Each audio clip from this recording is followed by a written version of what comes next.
Olá, gente, eu sou Marcelo Freixo e a gente está aqui inaugurando um programa que a gente está chamando de Papo com Freixo. Vai acontecer de 15 em 15 dias e vai estar disponível para vocês no nosso canal do YouTube e também no nosso podcast. Então é muito bacana que vocês assistam, divulguem. Em breve esse primeiro programa vai estar disponível aqui para vocês em todas as nossas redes. E não podia começar com outra pessoa. O meu convidado para essa inauguração é o meu amigo, meu mestre, meu professor, figura a quem devo tanto, e ele sabe por que eu falo isso. Se não fosse o Chico, eu provavelmente não teria vida pública, talvez vocês não saibam disso, mas eu fui assessor do Chico em 1998, quando o Chico foi eleito deputado estadual. Eu já tinha ajudado e feito a campanha do Chico para candidato a prefeito no Rio de Janeiro em 96, uma candidatura que até hoje o Rio sente as suas consequências, né? O resultado daquela eleição gerou tanta coisa depois pelo Rio de Janeiro. Mas, enfim, a gente vai começar esse programa desse Papo com Freixo, com o Chico, que é a minha maior referência, meu grande amigo e uma figura que a gente quer sempre ter por perto. Chico, obrigado. É um prazer. Claro que vocês dão um bom desconto aí nesses elogios. E se quiser assumir esses elogios, eu digo que é um caso emblemático em que o discípulo, aspas, supera com sobras o mestre. Marcelo me representa, me alegra, me põe a caminho sempre. Chico, eu costumo dizer que eu sou um dos filhos de Francisco, né? Dizer o seguinte, gente, que a ideia de hoje, Chico, é a gente falar um pouco sobre... Esse programa vai falar de Rio de Janeiro, de Brasil, de cultura, de educação, de meio ambiente, tudo em crise, né? O bom que tem de comum é que a crise é gigantesca. Quem diria que a gente teria que assistir a Fernanda Montenegro se defender de uma barbaridade dessa? Quem diria que a gente teria que olhar a Amazônia passar por isso? Quem diria que o Rio de Janeiro entraria numa crise tão profunda e que perderia esse cenário carioca de alegria e de reverência? Até isso a gente está perdendo. Quem diria que essa crise seria tão profunda que a gente teria uma ameaça fascista depois de ter superado uma ditadura civil-militar que você conheceu muito mais do que eu. Enfim, a gente vai falar disso, mas a gente só faz isso porque a gente não aceita perder a esperança. E nesse sentido, Chico, o programa de hoje eu queria falar sobre Bolsonaro, a gente tem que falar sobre ele. Eu costumo dizer que o Bolsonaro não é uma série da Netflix, a gente não pode desligar, né? Ele ganhou a eleição e, portanto, a gente tem que entender o seu governo, tem que saber o que está acontecendo para saber como superá-lo. E sobre democracia. Bolsonaro, Chico, é uma ameaça à democracia, mesmo tendo sido ele eleito no processo democrático? Ele é resultado da fragilidade estrutural da democracia brasileira. Você também é estudioso da nossa história, coisa que o Bolsonaro não é. Aliás, parênteses, eu convivi com ele desde vereador. Ele nunca foi dedicado a ler, a se aprofundar nos problemas brasileiros. Você podia ter ganho já uma taxa de insalubridade, né? Porque você foi vereador com Bolsonaro e deputado federal esse tempo todo, né? 4 mandatos meus federais foram com Bolsonaro como colega de representação. Ele não aprofundava os debates nas comissões. Você sabe que às vezes as comissões, as audiências públicas são muito ricas, né? Ele era, no mínimo, desinteressado e bitemático. A repressão, o autoritarismo e o afeto alheio. Ele não saía fora dessas duas pautas aí. Então, por que eu digo que ele é um produto ou um subproduto degeneradíssimo da fragilidade da democracia brasileira? Porque, na verdade, quando você fala em democracia brasileira, eu estava até com medo de dizer, olha, o nosso debate aqui hoje de estreia vai ser sobre democracia. Eu ia dizer, acabou o programa. Tem nada a dizer. Estou exagerando um pouco, mas a gente tem um contínuo autoritário muito forte na história brasileira, você sabe disso, do período colonial, obviamente, do período imperial, latifúndio, monocultura e escravidão, uma superexploração, como diz o Darcy Ribeiro, nós somos um povo formado de povos desconstituídos, povo brasileiro, e afundados na ninguémdade. E na República mesmo, que a gente começa a falar em democracia com a República. A República foi durante 3 décadas oligárquica, dos coronéis, dos bacharéis, das eleições a bico de pena. Teve o período Vargas, 15 anos seguidos, 3 Vargas num só, inclusive o do Estado Novo, extremamente autoritário. 37 a 45. Exatamente. E aí a nossa experiência liberal-democrática, de pluripartidarismo, é breve e recente, de 46 a 64. Sendo que no segundo ano da democratização, com o governo Dutra, o Partido Comunista já foi proscrito. Exatamente. Que democracia limitada é essa? Depois tivemos o intervalo, o contínuo trevoso da ditadura civil-militar. 21 anos de ditadura civil-militar nesse país que custou muito caro. Página infeliz da nossa história. Que desbotada da memória das novas gerações. Não pode ser assim, né? Esse período foi o da minha adolescência e juventude, né? Amigos presos, sumidos assim para nunca mais, muita dor, mas também muita resistência, pulando para escapar das armadilhas, e foi de muito aprendizado também. Aí vem a democracia brasileira com a nova república, aquele Brasil bonito das diretas já, em 84. Década de 80. Tudo consolidado num ascenso de movimentos sociais muito fortes. Com a Constituição de 88. Uma coisa é você fazer lei num contexto de avanço das forças populares, dos movimentos. Outra é em quadra de descenso, de retrocesso. A Constituição brasileira ela é tão boa que já se disse que cumpri-la seria revolucionário no Brasil. Eu costumo dizer isso, que o Brasil ele é um país tão estranho, mas tão genial, que geralmente as leis são feitas, e a gente, professor de história, sabe disso, geralmente as leis são feitas para evitar as revoluções.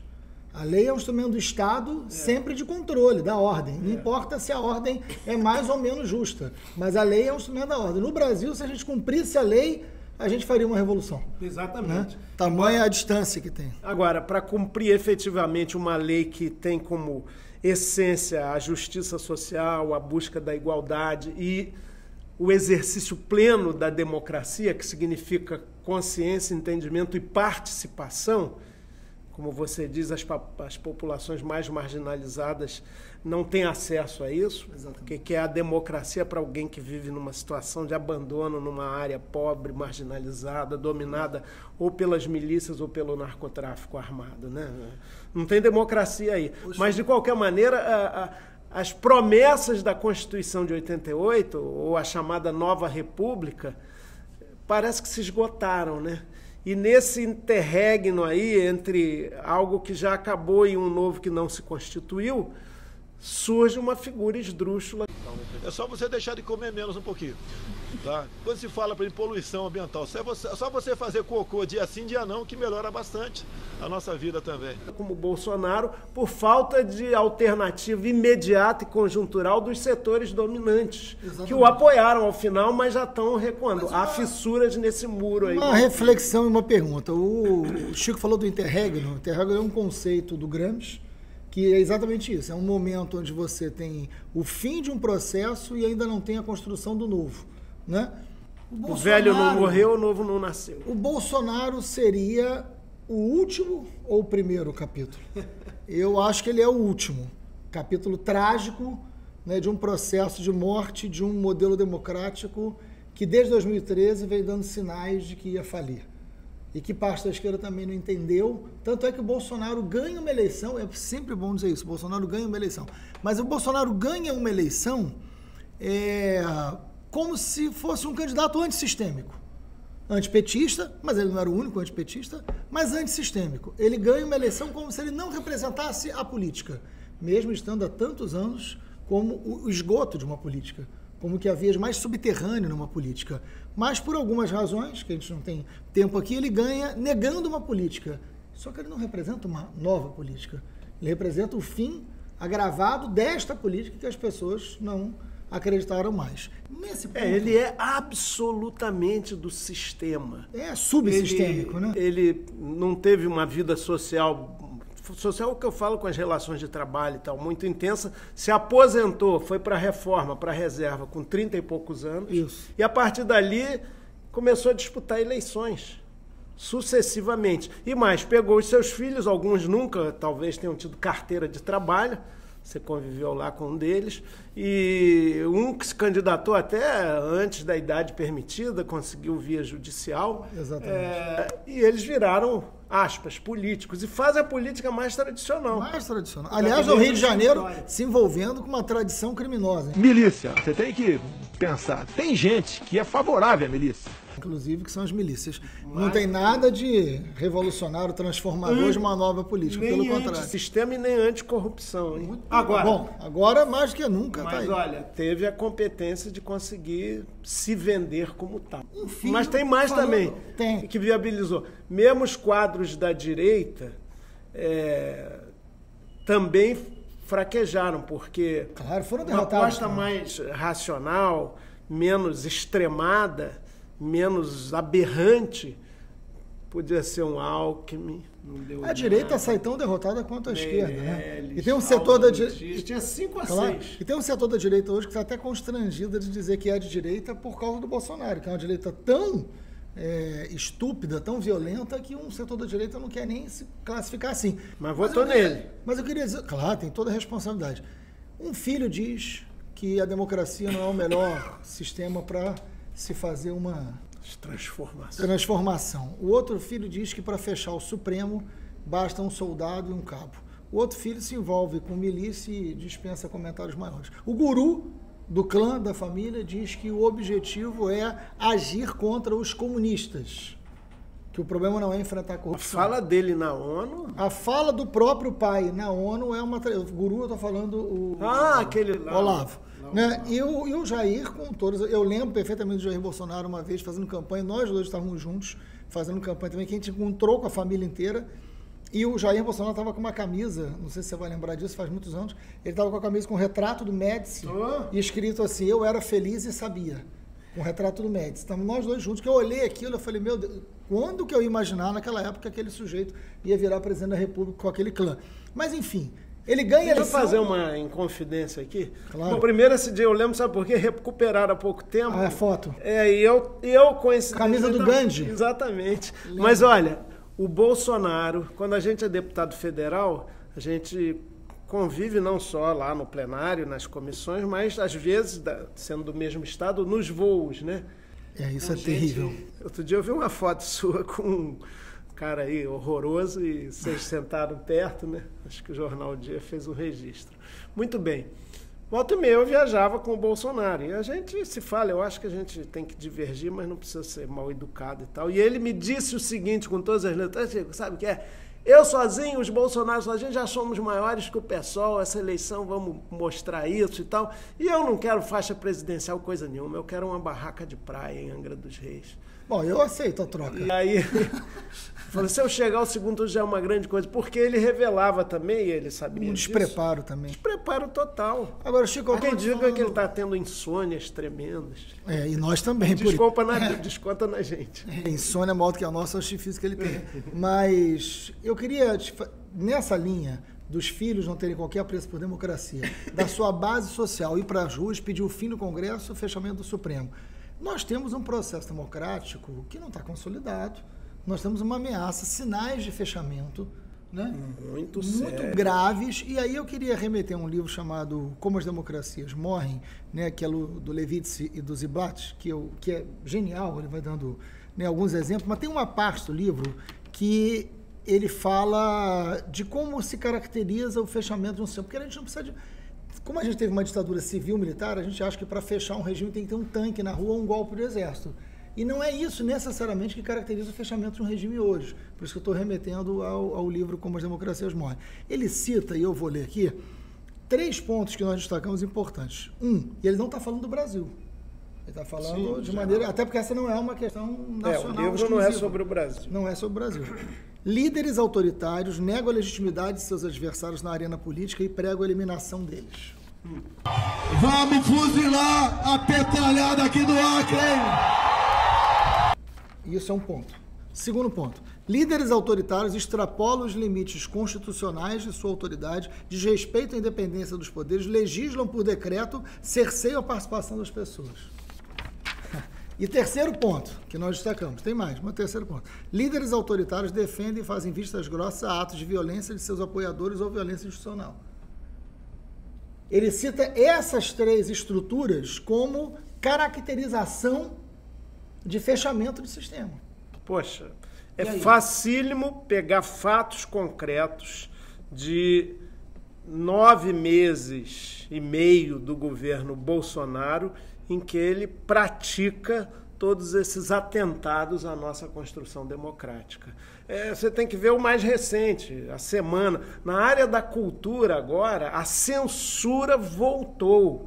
É a censura pela asfixia econômica, por não passar recursos, ou o patrocínio de órgãos como a Caixa Econômica sendo retirado de determinadas peças, e ele declarando que tem que defender os valores cristãos, que não são, aliás, os do Papa Francisco, porque ele está botando vigilância SNI, como no tempo da ditadura, sobre o sínodo da Amazônia. Então, olha, é uma coisa horrorosa, e a nossa consciência democrática tem que se sentir agredida e provocada por isso tudo, porque está demais, não tem limite. Ou seja, Chico, para ir fechando o nosso programa, porque passa rápido quando o papo é bom, não dá para perder a esperança, né?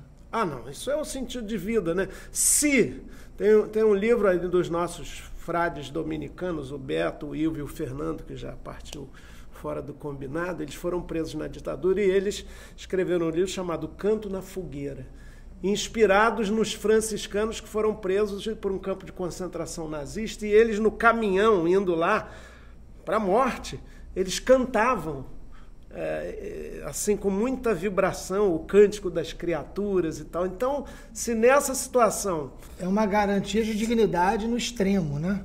Isso me lembra um livro do Todorov chamado A Era do Extremo, que ele relata algo semelhante em relação aos judeus. Olha que coisa. Chamado A Era do Extremo.